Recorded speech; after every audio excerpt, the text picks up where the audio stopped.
Hey guys, welcome back to our new video. So on this video we are gonna look how we can pay to your education through your Bharatpe app. For that, just open the Bharatpe app.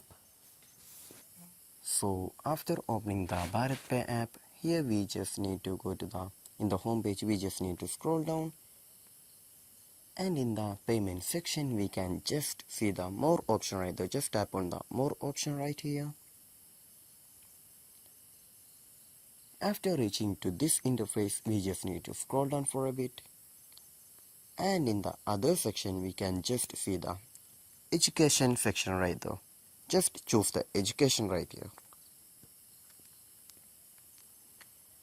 and in here we can just choose which your state that you need to do the payment of your education, and after that choose your city from here, and after that just choose your whichever education center that you need to do the payment.